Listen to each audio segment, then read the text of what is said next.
کہ اطاعت جزوی نہیں، اطاعت کلی، پوری کی پوری اطاعت، جو حکم بھی دیا گیا ہے ماننا پڑے گا۔ جزوی اطاعت اطاعت نہیں ہے۔ Partial obedience is no obedience.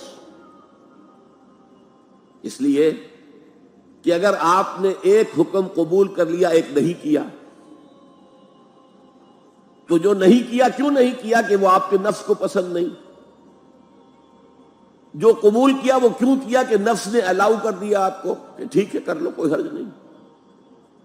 لہذا partial obedience is no obedience at all. چنانچہ اس پر جو وعید آئی ہے سورہ بقرہ کی آیت نمبر 85 میں، افتؤمنون ببعض الکتاب وتکفرون ببعض،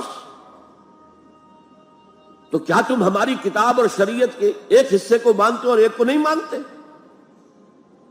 فما جزاء من يفعل ذلك منکم، تو جو کوئی بھی تم میں سے یہ روش اختیار کرے گا اس کی کوئی سزا نہیں ہے، الا خزي فی الحیات الدنیا، سوائے اس کے کہ دنیا کی زندگی میں ذلیل اور خوار کر دیے جائیں۔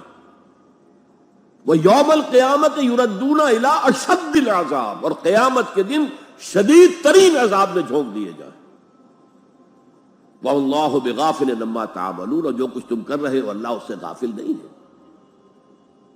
تم اپنی ظاہری ٹیپ ٹاپ سے، اپنے داڑھیوں کے طول سے اللہ کو دھوکہ نہیں دے سکتے، اپنے عمروں اور حجوں کی تعداد سے اللہ کو دھوکہ نہیں دے سکتے۔ He sees you through and through، تمہارے باطن کو دیکھتا ہے، تمہارے دل کو دیکھتا ہے، اسے معلوم ہے کہ تم نے حج تو کیا، حرام کی کمائی سے کیا ہے۔ یہ بڑی شدید وعید والی آیت ہے قرآن مجید میں، کہ جس کا نقشہ ہماری نگاہوں کے سامنے آج دنیا میں مسلمانوں کی کیا وقت ہے، کیا حیثیت ہے۔ فما جزاء من يفعل ذلك منكم الا خزي في الحیات الدنیا ویوم القیامت۔ اب یہ قیامت کے دن کی بات جو اللہ فرما رہے ہیں، دعا ہی کی جا سکتی ہے کہ اللہ تعالیٰ اس سے بچا لے، کرم فرمائے، اپنی شان غفاری اور شان رحیمی سے ہمیں اس روز کی ذلت سے اور شدید ترین عذاب میں جھونک دیے جانے کی جو یہاں پر خبر سنائی جا رہی ہے، وعید سنائی جا رہی ہے، اللہ تعالیٰ اس سے بچا لے۔ البتہ ایک بات میں اور آپ سے عرض کر دوں کہ جو کیفیت اس آیت میں سامنے آئی ہے یہ مستقل نہیں رہ سکتی۔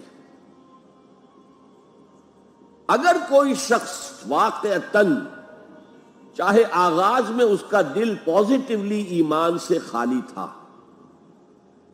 لیکن ساتھ ہی نیگیٹو نفاق سے بھی خالی تھا، کہہ سکتے ہیں زیرو لیول ہے، پلس ویلیوز اور مائنس ویلیوز کے درمیان زیرو آئے گا، تو باطن کے اعتبار سے چاہے وہ زیرو لیول پر تھا، لیکن اگر وہ اطاعت کرتا رہا، نماز پڑھتا رہا، روزہ رکھتا رہا، زکوٰۃ دیتا رہا، حرام چیزوں سے بچتا رہا، فرائض ادا کرتا رہا، تو اس سے لازماً ایمان پیدا ہو جائے گا اس کے دلوں میں۔ اس لیے کہ یہ دو طرفہ پروسیس ہے، بائی لیٹرل۔ ایمان سے عمل پیدا ہوتا، عمل سے ایمان پیدا ہوتا۔ عمل انسان جب کرتا ہے، اللہ کی راہ میں قربانیاں دیتا ہے، زادتہم ایمانا، ان کے ایمان میں اضافہ ہو گیا۔ کہ ایمان دل میں آ گیا تو ایک کشاکش اندر شروع ہو جائے گی۔ آپ کے نفس کی خواہش کچھ اور ہے، ایمان کہتا ہے غلط، کشاکش ہوگی کہ نہیں؟ جیسے فرعون نے کہا تھا الیس لی ملک مصر وہذہ الانہار تجری من تحتی، کیا میں بادشاہ نہیں ہوں مصر کا؟ مصر کی حکومت میری نہیں ہے؟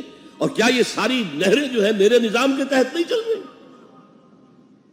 اسی طرح برا نہ مانیے، ہمارا نفس کہتا ہے یہ جسم میرا ہے، میری ملکیت ہے، اٹس مائی ڈومین، میری خواہش پوری کرنی ہوگی۔ جیسے اس نے کہا میں نہیں جانتا کوئی خدا ہے میرے سوا اور میرے اوپر، میں نہیں مانتا، نفس بھی کہتا میں نہیں ماننے کو تیار، کیا حلال ہے کیا حرام ہے، کیا جائز ہے کیا ناجائز، میری خواہش پوری کرو۔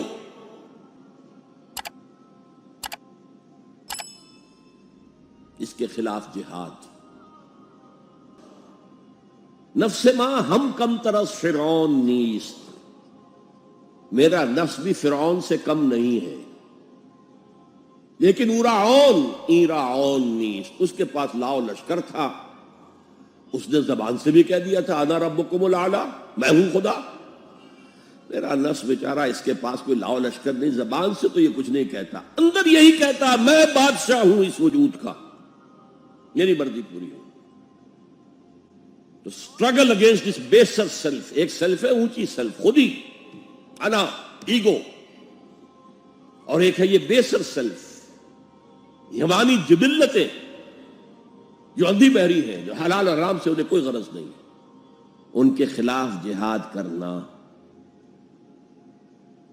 آپ نے فرمایا صلی اللہ علیہ وسلم المجاہد من جاہد نفسہ، اصل مجاہد وہ ہے جو اپنے نفس کے خلاف جہاد کر سکے۔ تمہارے اندر یہ دشمن تو بیٹھا ہوا ہے، تکڑا ہے، تمہیں کنٹرول کر رہا، چلے آؤ باہر کے دشمنوں سے جہاد کرنے کے لیے۔ اور ایک دفعہ حضور سے پوچھا گیا ای الجہاد افضل یا رسول اللہ، اے اللہ کے رسول سب سے افضل جہاد کون سا ہے؟ فرمایا ان تجاہد نفسک فی طاعت اللہ، اپنے نفس کے خلاف جہاد کرو، اسے اللہ کا مطیع کرو۔ یہ جو اندر کی کشمکش ہے، کشاکش ہے، یہ جہاد فی سبیل اللہ کا نقطہ آغاز، اللہ کا مطیع بنانا ہے نفس کو۔ اس کے ساتھ دو سب لیول اور ہیں۔ اس نفس کو بھڑکانے والی ایک قوت ہے انویزیبل، اور ویزیبل بھی ہے۔ انویزیبل قوت سب سے بڑی ابلیس، شیطان، لعین، اور اس کے چیلے چانٹے جنات میں سے، اور ویزیبل میں انسانوں میں جو اس کے ایجنٹ ہیں، جو فحاشی کو کلچر کا نام دے، یہ اس ابلیس کے چیلے ہیں۔ ان کے خلاف جہاد نہیں کریں گے آپ، اگر آپ ان کے خلاف ایگریسو ایٹیٹیوڈ اختیار نہیں کریں گے تو آپ ان کے دباؤ میں آ جائیں گے۔ ان الشیطان لکم عدو فاتخذوہ عدوا، اے لوگوں یہ شیطان تمہارا دشمن ہے، اس کو اپنا دشمن سمجھو۔ وہ تمہیں سبز باغ دکھاتا ہے، بدی کو مزین کر کے دکھاتا ہے، اچھے اچھے نام اس کے رکھ دیتا ہے، اور تمہیں آمادہ کرتا ہے بدی کے ارتکاب پر۔ نہیں، وہ تمہارا دشمن ہے۔ افتتخذونہ وذریتہ اولیاء من دونی، تم مجھے چھوڑ کر اسے اور اس کے چیلے چانٹوں کو تم اپنا دوست بناتے ہو۔ شیطان کے خلاف جنگ کرو۔ اور تیسرا اس پر سب لیول کیا ہے؟ معاشرہ اگر بگڑا ہوا ہے، اس کا عمومی رجحان برائی کی طرف ہے، تو سوشل پریشرز آپ کو ادھر دھکیلتے ہیں۔ تب دو ہی راستے ہیں، زمانہ بات و سازت تو بعد زمانہ بے ساز، یا تو پیسو معاملہ ہے، زمانہ تمہارے ساتھ سازگاری نہیں کرتا، چھوڑو تم زمانے کے ساتھ سازگاری اختیار کر لو، چلو تم ادھر کو ہوا ہو جدھر کی۔ ایک یہ ہے کہ نہیں، زمانہ بات و سازت تو بعد زمانہ ستیس، زمانہ اگر تمہارے ساتھ سازگاری نہیں کر رہا تو زمانے سے جنگ کرو، لڑو، ریزسٹ کرو۔ تو تین جہاد ہو گئے فرسٹ لیول کے، 3 سب لیولز۔